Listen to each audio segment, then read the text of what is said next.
창세기 30장. 라헬은 야곱에게 아들을 낳아주지 못하자 언니를 시기하여 야곱에게 이렇게 말하였다. 나에게도 자식을 낳게 해주세요. 그렇지 않으면 죽어버리겠습니다. 이때 야곱이 라헬에게 화를 내며 내가 하나님이요? 당신이 아이를 낳을 수 없게 하시는 분은 그분이 아니요? 하자 라헬이 그에게 내 여종 빌하의 잠자리에 들어 나를 위해 아이를 낳을 수 있게 해주세요. 그러면 그녀를 통해서 나도 자식을 가질 수 있습니다 하고 그녀의 시녀 빌하를 남편에게 첩으로 주었다. 야곱이 빌하와 잠자리를 같이 하자 그녀는 임신하여 아들을 낳았다. 이때 라헬은 하나님이 나의 억울한 사정을 아시고 내가 호소하는 소리를 들으셔서 나에게 아들을 주셨다 하고 그 이름을 단이라고 지었다. 라헬의 시녀 빌하가 다시 임신하여 야곱에게 둘째 아들을 낳아주자 라헬이 내가 언니와 심한 경쟁을 하여 이겼다 하고 그 이름을 납달리라고 하였다. 한편 레아는 자기 출산이 멈춘 것을 알고 그녀의 시녀 실바를 야곱에게 첩으로 주었다. 실바가 야곱에게 아들을 낳아주자 레아는 운이 좋다 하고 그 이름을 갓이라고 하였다. 레아의 시녀 실바가 야곱에게 둘째 아들을 낳아주자 레아는 정말 기쁘구나.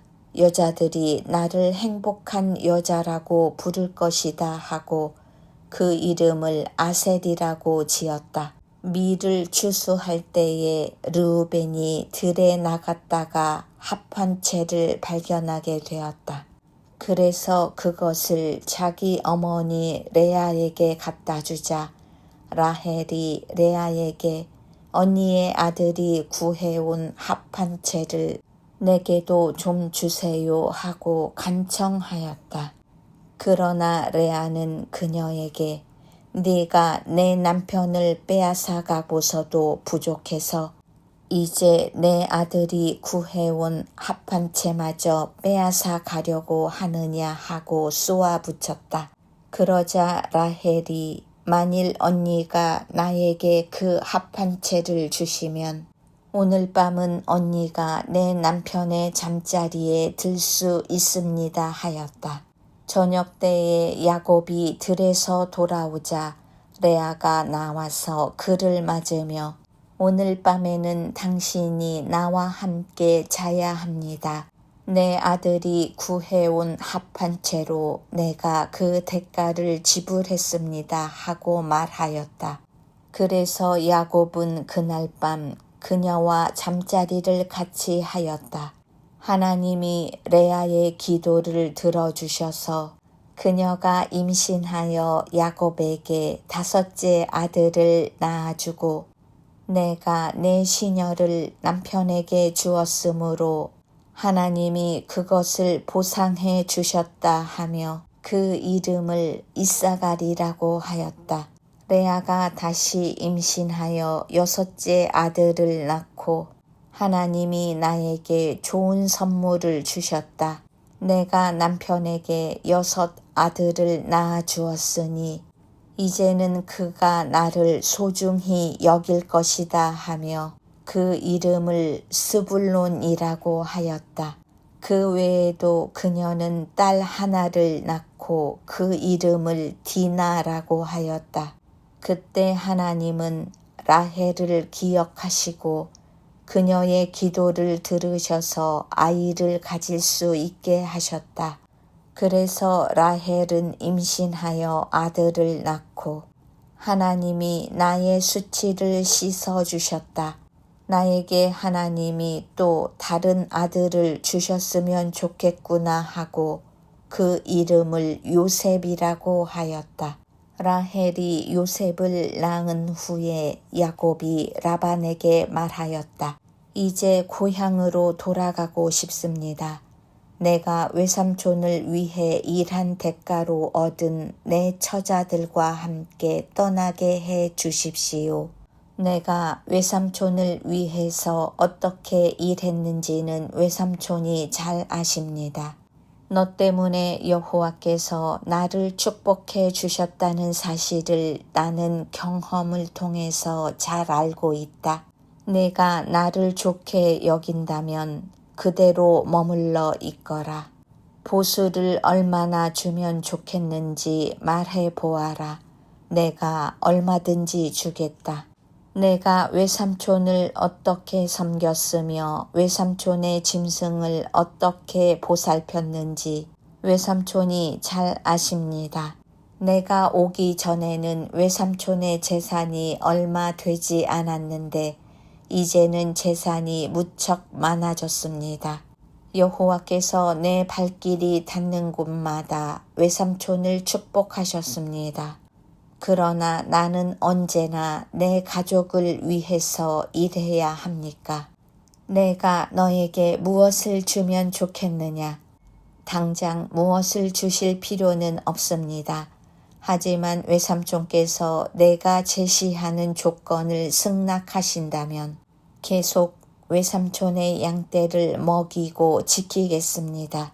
오늘 내가 외삼촌의 짐승 가운데서 검은 양과 얼룩덜룩하고 점이 있는 양과 염소를 가려낼 테니 앞으로 그런 것이 나오면 내 삭이 되게 해 주십시오. 내가 정직한지 아는지에 대해서는 쉽게 알아보는 방법이 있습니다. 외삼촌께서 오셔서 내 품삯을 조사하실 때 만일 얼룩덜룩하지 않고 점이 없는 양과 염소가 있거나 검지 않은 양이 있으면 그것은 훔친 것으로 생각하셔도 좋습니다. 그래서 라반은 좋다. 내가 네 제안대로 하겠다 하고 바로 그날 얼룩덜룩한 무늬가 있거나 흰 반점이 있는 염소와 검은 양들을 가려내어 자기 아들들에게 맡기고 자기 짐승과 야곱의 짐승 사이에 사흘길의 간격을 두었다. 그러고서 야곱은 라반의 남은 양떼를 먹였다. 그러나 야곱은 버드나무와 살구나무와 플라타너스 가지를 꺾어서 흰 줄무늬가 생기도록 여기저기 껍질을 벗겨 그 가지들을 양들의 물구유에 갖다 두어 양들이 물을 먹을 때 정면으로 그 가지들을 볼 수 있게 하였다. 양떼가 물을 먹으러 와서 그 가지 앞에서 새끼를 뱀으로 줄무늬가 있거나 얼룩덜룩하고 점이 있는 새끼를 낳았다. 야곱은 자기 양과 라반의 양을 구분하여 서로 섞이지 않게 하였다. 그는 건강한 것이 새끼를 뵐 때에는 그 가지를 양들이 물을 먹는 물구유에 세워 그 가지 곁에서 새끼를 베게 하고 허약한 것이 새끼를 뵐 때에는 그 가지를 물구유에 갖다 두지 않았다. 그러므로 허약한 것은 라반의 것이 되고 건강한 것은 야곱의 것이 되었다.